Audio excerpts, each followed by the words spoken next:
Hello viewers, মজাদার recipe নিয়ে চলে আসলাম রাজকীয় স্বাদে মালাই পায়েস। তো রাজকীয় স্বাদে মালাই পায়েস খেতে কিন্তু দারুণ লাগে। দেখতেই পাচ্ছেন কতটা সুন্দর। আর রাজকীয় স্বাদের এজন্য নামই হচ্ছে রাজকীয় স্বাদ। তো ঘনত্বটাও দেখলেন। আর উপরে আমি দিয়ে দিয়েছি কাজু কিশমিশ। আর কালারটা দেখতেই পাচ্ছেন কতটা সুন্দর হয়েছে, একদম মালাইয়ের মতো।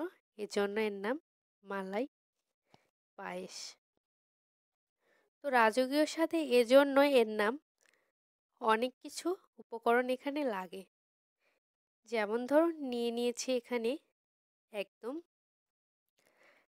কচি নারকেল, যেগুলো ছাঁচি হয়েছে নারকেলের, একদম সফট, সেগুলো নারকেলটা নিয়ে নিয়েছি। দুধ নারকেল আর কি যেগুলোকে বলে। চামচের সাহায্যে এটা অনেক সুন্দরভাবে আমি উঠিয়ে নিলাম। এতটাই সফট, খেতে কিন্তু এই শাঁসগুলো খুবই ভালো লাগে। নারকেলের এই সাজ বা সাজ আমরা বলে থাকি। তো এগুলো নিয়ে নিয়েছি একটি বাটিতে। একটা নারকেলের সাজগুলো আমি উঠিয়ে নিয়েছি। আর এখানে যেগুলো উপকরণ লাগছে সেগুলো হচ্ছে চিনি গুঁড়া চালকে আমি ঘি দিয়ে এখন মেখে নিব। এই জন্য 1 টেবিল চামচ ঘি নিয়েছি। আর চালটাকে আমি অবশ্যই আগে ধুয়ে নিয়েছি। ধুয়ে জলটা ঝরিয়ে নিয়েছি। তারপর এখানে ভালোভাবে একটু মেখে নিয়েছি। মেখে কিছুক্ষণের জন্য রেখে দিচ্ছি। আর কি কি উপকরণ লাগছে সেটা আমি দেখিয়ে দিব তোমার। এখানে ঘন আমি 1.5 লিটারের মতন দুধ নিয়েছি। আমার মেয়েটা খুবই ডিস্টার্ব করতেছে, চারপাশে খুবই নড়াচড়া করতেছে, আসতেছে, দেখতেছে মা কি করতেছে। আর এখানে কাজু কিশমিশ নিয়েছি, তেজপাতা নিয়েছি, দারচিনি ছোট্ট একটু, আর এলাচ নিয়েছি, আর চিনি আর নারকেলের যে শাঁসটা সেগুলো, আর আতপ চাল, তো চিনি গুঁড়া চালকে ঘি দিয়ে মেখে রেখে দিয়েছি। তো এখানে গ্যাসের ফ্লেম অন করে আমি দুধটাকে বসিয়ে দিয়েছি। দুধটাকে একটু ভালোভাবে নাড়াচাড়া করে ফুটিয়ে নিচ্ছি। দুধটাকে ঘন করে নিচ্ছি। এ পর্যায়ে যখন দুধটা একটু গরম হয়েছে তখন আমি দিয়ে দিয়েছি তেজপাতা, এলাচ আর অল্প একটু দারচিনি। আপনারা না চাইলে নাও দিতে পারেন, দারচিনিটা অ্যাভয়েড করতেও পারেন। তো একটা দারচিনি দিলে, অল্প পরিমাণ দারচিনি দিলে একটা ফ্লেভার আসে, খেতে কিন্তু ভালো লাগে। তো ভালোভাবে একটু নাড়াচাড়া করে এটাকে ঘন করে নিব।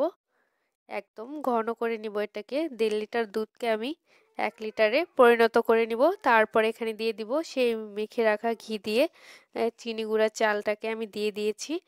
যখন দুধটা ফুটে উঠেছে, সে পর্যায়ে ভালোভাবে ঘন হয়ে এসেছে, তখন আমি এই চিনি গুঁড়া চালটা দিয়ে দিয়েছি। দিয়ে তো কিছুক্ষণ জাল দিয়ে দেখতেছি যে সিদ্ধ হয়েছে কিনা। সিদ্ধ হয়ে গেছে চালটা, ফুটতে ফুটতে ঘন হয়ে গেছে। এ পর্যায়ে আমি দিয়ে দিব এখানে চিনি, স্বাদ মতো চিনি আপনারা অবশ্যই দিবেন। আর মালাই ক্ষীর বা মালাই পায়েসে অবশ্যই চিনির পরিমাণটা একটু বেশি লাগে, মিষ্টির পরিমাণ। এই জন্য আমি মালাই পায়েস রান্না করব রাজকীয় স্বাদে, এই জন্য এখানে চিনি বেশি পরিমাণ দিয়ে দিচ্ছি। আর নারকেলের শাঁসটাও এখানে আমি দিয়ে দিলাম।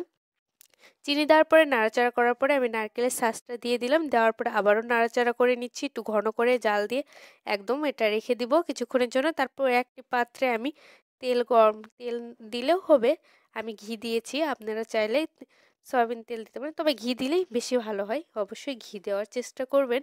তো ঘি দিয়ে দিয়েছি। দেওয়ার পর এখানে কাজু কিশমিশগুলো আমি একটু ভেজে নিব, হালকাভাবে একটু ভেজে নিব। কালারটা একটু চেঞ্জ হতে আসতেই তখন আমি গ্যাসের ফ্লেমটা অফ করে দিয়েছি। তারপরে আবারও পায়েসের ভিতরে আমি এগুলো দিয়ে দিচ্ছি। দেওয়ার পরে কিছুক্ষণ নাড়াচাড়া করে পায়েসটাকে আবার একটু, যে পায়েসগুলো আমি রান্না করে রেখেছিলাম রাজকীয় স্বাদে, সেগুলোই মালাই পায়েসের ভিতরে আমি দিয়ে দিলাম। দিয়ে একটু নাড়াচাড়া করে মিক্সড করে নিলাম, আর একটু ফুটিয়ে নিলাম, হালকাভাবে একটু ফুটিয়ে নিলাম। তারপরে একটি পাত্রে গরম গরম পরিবেশন করে নিলাম, নামিয়ে নিলাম একটি পাত্রে। দেখুন কতটা সুন্দর হয়েছে, একদম মালাইয়ের মতনই কালারটা হয়েছে, আর খেতেও কিন্তু দারুণ হয়েছিল। অবশ্যই আপনারা বাসায় একবার হলেও ট্রাই করবেন। ধন্যবাদ সবাইকে, পাশে থাকবেন, ভালোবাসা অবিরাম।